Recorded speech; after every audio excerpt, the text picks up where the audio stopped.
রাধে রাধে। আমরা শান্তিপুর যাচ্ছি, তাই এর নৌকা করে পার হব। এর নৌকা থেকে পার হয়ে আমরা গঙ্গার ওপারে যাব। ওপারে হচ্ছে শান্তিপুর, সেই শান্তিপুরে আমরা যাচ্ছি। এ দেখুন আমরা এখন শান্তিপুর চলে এসেছি। এ দেখুন শান্তিপুরে প্রথমেই আমরা দর্শন করলাম শ্যামচাঁদ। শ্যামচাঁদের মন্দিরে এসেছি। মন্দির অনেক বড় মন্দির, খুব সুন্দর মন্দিরটা। আর মন্দিরের আশেপাশে জায়গাগুলো দেখুন কত সুন্দর, খুব সুন্দর। এখানে ভাগবত পাঠ হয়, এখানে ভক্তের অনেক সমাগম হয়। এখন অবশ্য আমরা ফাঁকার সময়ে এসেছি, তাই ভক্তের সমাগম কম।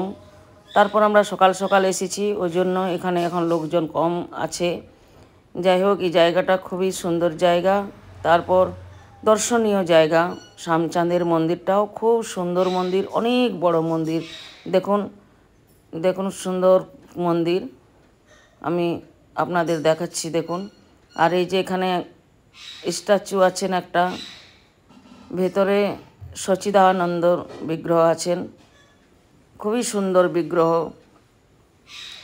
আর এই যে দেখুন মন্দিরগুলো, কত সুন্দর মন্দিরটা। আমরা ঘুরে ঘুরে দর্শন করব, দর্শন করার জন্য এসেছি, তাই আমরা ঘুরে ঘুরে দর্শন করছি। দেখুন কত সুন্দর জায়গাগুলো, খুবই সুন্দর জায়গা, খুব ভালো জায়গা। আর শ্যামচাঁদের মন্দির ভিতরে ঢোকা যাচ্ছে না, কারণ সকালবেলায় এসেছি তো, এখন সব গেটগুলো খোলা হয়নি, তাই আমরা বাইরে থেকেই দর্শন করছি। বাইরে থেকে দর্শন করা যাচ্ছে, খুব সুন্দর জায়গা। ভিতরে শ্যামচাঁদের বিগ্রহ আছেন। দেখুন যে জায়গাটায় পাঠ হয় সেই জায়গাটাও খুব সুন্দর। এই যে দেখুন ঘুরে ঘুরে আমরা দর্শন করছি। মন্দির খুলে গেছে, দেখুন এই যে বিগ্রহ দেখা যাচ্ছে। দেখুন এখানে খুব সুন্দর বিগ্রহ। দেখুন এই যে চলে এসেছি আমরা আবার একটা মন্দিরে, যেখানে ষড়ভুজ রূপে ভগবান বিরাজমান আছেন। ষড়ভুজ ভগবান, এই যে দেখুন শ্রী শ্রী ষড়ভুজ মহাপ্রভুর বিগ্রহ। আবার এখানে চলে এসেছি আমরা শ্রী শ্রী বলরাম, সুভদ্রা এবং শ্রী শ্রী জগন্নাথ দেবের মন্দির। দেখুন শ্রী জগন্নাথ দেব, শ্রীমন মহাপ্রভু রয়েছেন, খুব সুন্দর বিগ্রহ। আপনারাও দর্শন করুন। আমাদের মন্দিরের বাইরে থেকেই দর্শন করতে হচ্ছে, কারণ ভিতরে ঢোকা নিষেধ আছে, তাই আমরা বাইরে থেকেই দর্শন করছি। আপনারা দর্শন করুন। দেখুন খুব সুন্দর জায়গা। দেখুন একটা শিবলিঙ্গ রয়েছেন ভিতরে, শিব ঠাকুর। মন্দিরটা খুব ছোট কিন্তু খুবই সুন্দর, খুবই সুন্দর শিবলিঙ্গ রয়েছেন। দেখুন কত সুন্দর জায়গা। এবার আমরা এখান থেকে বাইরের দিকে বেরোচ্ছি। সুন্দর জায়গা। এখন এখান থেকে আমরা চলে যাব বড় গোস্বামীর বাড়ি। দেখুন চলে এসেছি আমরা এখানে বড় গোস্বামীর বাড়িতে। এখানে রয়েছেন শ্রী শ্রী রাধা রমনজিউ। দর্শন করুন, বিগ্রহ খুব সুন্দর। দেখুন রাধা রমনজির বিগ্রহ রয়েছেন, খুবই সুন্দর বিগ্রহ। এখান থেকে আমরা চলে আসছি অন্য মন্দিরে। বড় গোস্বামীর মন্দিরেই আছি এখনও। বড় গোস্বামীর মন্দিরে খুব সুন্দর সুন্দর বিগ্রহ আছেন, আর দেখতেও খুব সুন্দর। দেখুন রাধা মদন গোপালের ছবি আছেন, মদন মোহনজিউ, রাধা মদন মোহনজিউ এখানে রয়েছেন, দর্শন করুন আপনারা। এটা হচ্ছেন শ্রী শ্রী বড় গোস্বামীর বাড়ি। এখানে ভোগ রান্নারও ব্যবস্থা আছেন, এখানে ভোগ রান্না হচ্ছেন, প্রসাদের ব্যবস্থা আছেন। আমরা প্রসাদ এইখানেই পাবো, আমরা সমস্ত জায়গা ঘুরে আসবো। এই হচ্ছেন বড় গোস্বামী। সমস্ত জায়গা দর্শন করার পর আমরা এসে এখানে প্রসাদ পাবো। দেখুন এখানে ভোগ রান্না হচ্ছে, আমরা টিকিট করে নিয়েছি। 1টা নাগাদ আমরা ফিরে আসব, ফিরে এসে এখানে আমরা প্রসাদ পাবো। এবার আমরা চলে যাচ্ছি, এখান থেকে আমরা যাব অদ্বৈত মহাপ্রভুর পাটবাড়ি। পাটবাড়িতে আমরা পৌঁছে গেছি। এই যে দেখুন, দর্শন করুন, খুব সুন্দর অদ্বৈত মহাপ্রভুর পাটবাড়ি। পাটবাড়িটাও দেখতে খুবই সুন্দর। দেখুন তুলসী গাছগুলো কি সুন্দর সুন্দর রয়েছেন, খুব সুন্দর জায়গা। দেখুন দর্শন করুন। দেখুন অদ্বৈত মহাপ্রভুর যে পাটবাড়ি, এই যে গাছ রয়েছেন, এখানে এই গাছে যদি পাথর বাঁধা হয় তাহলে মনের ইচ্ছা পূরণ হয়, মনের যা মনোবাঞ্ছা তা পূর্ণ হয়। তারপর দেখুন যাদের পূর্ণ হয়েছেন তারা এখানে শিলাদান করেছেন, এখানে শিলাদান হয়েছেন। এই জায়গাতে অনেক লোকের সমাগম হয়, অনেক ভক্তের সমাগম হয়। দেখুন এই যে মহাপ্রভুদের চরণ রয়েছেন এখানে, এখানে পূজারী পুজো করছেন ভিতরে। এখানে অদ্বৈত মহাপ্রভু আছেন এবং অন্যান্য প্রভুরাও আছেন, রাধা গোবিন্দও আছেন। পূজারী পুজো করছেন। যে তোমরা সকাল সকাল এসে গেছি তাই সুন্দর করে সাজা গোজা নেই, কিন্তু দেখতে খুবই সুন্দর লাগছে, খুবই ভালো লাগছে। এখানে অদ্বৈত প্রভুর পাটবাড়ি, এখানে পাঠ হয়, অনেক ভক্তরা আসেন, অনেক ভক্তের সমাগম হয়। জায়গাটা খুব নিরিবিলি জায়গা, খুব শান্তির জায়গা। এখানে এই জায়গাটায় এলে আর বাড়িতে যাওয়ার ইচ্ছা হয় না, এত সুন্দর শান্তি প্রতীক, শান্তিময় জায়গা। এই জায়গাতে এত শান্তি, কোনো রকমের চেঁচামেচি নেই, একবারে শান্তি, কোনো কোলাহল নেই, এখানে পক্ষীরও কোলাহল নেই। দেখুন মানে খুবই শান্তির জায়গা। যে মহাপ্রভুর, নিত্যানন্দ প্রভু, অদ্বৈত প্রভুর চরণ চিহ্ন মার্বেল দিয়ে বাঁধানো রয়েছে।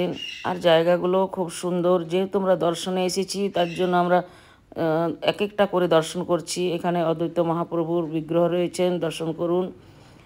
এক একটা জায়গা আমরা কোনা কোনা ঘুরে দর্শন করছি, ছোট থেকে ছোট জায়গা আমরা দর্শন করছি। আমরা একটা জায়গাও বাদ দিইনি, কারণ আমরা দর্শনের জন্য এসেছি। আরও পরবর্তীকালে আসতে পারি কি না পারি জানি না, তার জন্য আমরা এক একটা জায়গা ঘুরে ঘুরে দর্শন করছি। এই দেখুন আমরা বাগান বাড়িতে চলে এসেছি। বাগান বাড়িটাও খুব সুন্দর, খুব সুন্দর। দেখুন এখান থেকে মন্দিরগুলো কি সুন্দর দেখা যাচ্ছে, বাগান থেকে মন্দিরগুলো খুব সুন্দর সুন্দরভাবে দেখা যাচ্ছে। দূর থেকে ছবিটা নিচ্ছি। দেখুন অনেক বড় পাটবাড়ি, অনেক বড় পাটবাড়ি। এখানে বহু বহু ভক্তের সমাগম হয় দোলের সময়, দোল যাত্রার সময় এত মানে ভক্তের সমাগম হয়, তখন কিন্তু এত সুন্দরভাবে ছবি নেওয়াও যায় না, আর এত সুন্দরভাবে দর্শন হয় না। এখন যেভাবে দর্শনটা আমরা করছি এই ফাঁকার সময়, এখন দর্শনটা কিন্তু খুব সুন্দর হচ্ছে। এক একটা জায়গার ছবি নেওয়া হচ্ছে, এক একটা জায়গা আমরা ঘুরে ঘুরে দেখছি, একটা জায়গাও কিন্তু আমরা বাদ দিইনি। আর বিশেষ করে যেহেতু এটা মহাপ্রভু অদ্বৈতর পাটবাড়ি, অদ্বৈত মহাপ্রভুর পাটবাড়ি, তাই এই জায়গাটায় খুবই মাহাত্ম্য আছে। দেখুন এখানে গৌরাঙ্গ মহাপ্রভুর বিগ্রহ রয়েছেন, খুব সুন্দর বিগ্রহ দেখুন, দর্শন করুন। খুবই সুন্দর, খুব সুন্দর বিগ্রহ এখানে রয়েছেন। এই দেখুন শ্রী শ্রী অদ্বৈত প্রভুর পাটবাড়ি। এখানে পোস্টার দেওয়া আছে, পোস্টারটা দেখুন। শান্তিপুর, শান্তিপুর মানেই হচ্ছে শান্তির জায়গা। আমার মনে হয় এই জন্যই নামটা শান্তিপুর হয়েছে, যেহেতু এখানে খুব শান্তি, এত শান্তি, খুবই মানে আনন্দের জায়গা। তারপর এইখানে হচ্ছে একটা ভজনের জায়গা, আর যেখানে ভজন হয় সেখানে তো শান্তি হবেই। শান্তি না থাকলে তো ভজন হয় না। যেইখানেই শান্তি সেইখানেই ভজন। তো এই জন্যই মহাপ্রভু এই জায়গাটা শান্তিপুর নাম দিয়েছেন, যেহেতু এই জায়গাটায় খুব শান্তি। তারপর এইখানে হচ্ছেন শ্রীমান অদ্বৈত মহাপ্রভুর পাটবাড়ি। তাই এই পাটবাড়িতে শান্তি ছাড়া তো হবে না। খুব শান্তি, নির্মল, এত সুন্দর শান্তির জায়গা। এই জায়গাতে বসে থাকলে ভজন আপনা আপনি হয়ে যাবে, ভজন করার দরকার হবে না। জায়গাটায় আসলেই ভজন হয়ে যাবে, কারণ এই জায়গাটার এমনই মাহাত্ম্য। জায়গাটায় আসলে আপনা আপনি অন্তর থেকে ভজন বেরোচ্ছে, ভজনের ধ্বনি বেরোচ্ছে। দেখুন এখান থেকে আমরা চলে এলাম মদনমোহন। মদনমোহন দর্শন করুন। আমরা মদনমোহন চলে এসেছি। এই মদনমোহন জায়গাটাও কিন্তু খুব সুন্দর জায়গা। দেখুন আপনারা দর্শন করুন, খুবই সুন্দর বিগ্রহ দর্শন করুন, খুব সুন্দর বিগ্রহ। এখানে আমরা দর্শন করেছি এবং এই জায়গাটাও মাহাত্ম্য আছে, খুবই মাহাত্ম্য জায়গা। জায়গাটা দর্শনীয় জায়গা। আমি দর্শন করলাম, আপনারাও দর্শন করুন। আর যে যেখানে আছেন, হয়তো অনেকেই তো এসব জায়গাগুলো আসতে পারছেন না, তাই আমি ভিডিওর মাধ্যমে বাড়িতে থেকেই আপনারা দর্শন করতে পারবেন, সেই জন্য আমি ভিডিও করে নিয়েছি, যাতে আপনারা দর্শন করতে পারেন। যেহেতু সবার পক্ষে তো এখানে আসা সম্ভব না, তাই যাতে বাড়িতে দর্শন করতে পারেন। দেখুন এখানে পোস্টার দেওয়া আছে, খুব সুন্দর মন্দিরটা দেখুন। আমি দূর থেকে মন্দিরটা নিচ্ছি, মন্দিরটাও খুব ভালো, খুব সুন্দর জায়গা। বাইরের থেকে আমি ছবিটা নিচ্ছি। দেখুন কত সুন্দর এখানকার পরিবেশ, এত সুন্দর পরিবেশ, এত সুন্দর জায়গা। দেখুন না এলে তো বোঝা যাবে না। এখন আমরা এখান থেকে দর্শন করে এখান থেকে আমরা চলে যাচ্ছি অন্য এক জায়গা, যেখানে দর্শন করব আমরা শ্রী শ্রী কৃষ্ণ রায় পাগলা গোস্বামীর বাড়ি। আমরা এখন চলে এসেছি, দেখুন দর্শন করুন। শ্রী শ্রী শিব মন্দির রয়েছেন ভিতরে, ভিতরে শিব দর্শন করলাম। এই দেখুন শ্রী শ্রী কৃষ্ণ রায় প্রভুর পাগলা গোস্বামীর বাড়ি। এটা হচ্ছে ভিতরে বিগ্রহ আছেন, খুব সুন্দর বিগ্রহ। রাধা মদনমোহনের বিগ্রহ আছেন। দেখুন এখানে এখন যাত্রীর সমাবেশ কম, এখন যাত্রী অত নেই, খুব ফাঁকা জায়গা, কিন্তু খুব শান্তির প্রতীক। এত শান্তিময় জায়গা শান্তিপুর।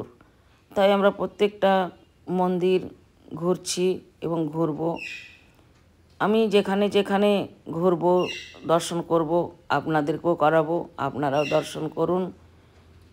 এবার আমরা সব জায়গা দর্শন করে ফিরে চলে এসেছি বড় গোস্বামীর বাড়ি। দেখুন বড় গোস্বামীর বাড়িতে অবশ্য আমাদের প্রসাদ পাওয়া হয়ে গেছে, তারপরে ভিডিওটা করছি, আগে ভিডিওটা করতে পারিনি। তো এখানে প্রসাদের ব্যবস্থা আপনাদের আগেও বলেছি যে 1টার সময় এখানে প্রসাদ হবে, তাই আমরা প্রসাদ পাচ্ছি। দেখুন খুব সুন্দর প্রসাদ। এই প্রসাদ একেবারে অমৃত। বড় গোস্বামীর বাড়ির প্রসাদ একেবারে অমৃতের সমান। আমরা এখানে প্রসাদ পেলাম, খুব ভালো, খুব আনন্দ লাগলো। এবার আমরা ফিরব। এই দেখুন আমরা নৌকায় উঠে গেছি। এবার আমরা শান্তিপুর থেকে ফিরে আসছি। এখান থেকে আমরা কালনা স্টেশনে যাব, সেখানে আমরা ট্রেন ধরে আবার নবদ্বীপে যাব। নবদ্বীপে আমার শ্রী শ্রী গুরু মহারাজের আশ্রম। এখন আমরা গুরু মহারাজের আশ্রমে ফিরে যাব, সেখান থেকে আমরা বাড়িতে ফিরব। জয় রাধে, জয় গৌর।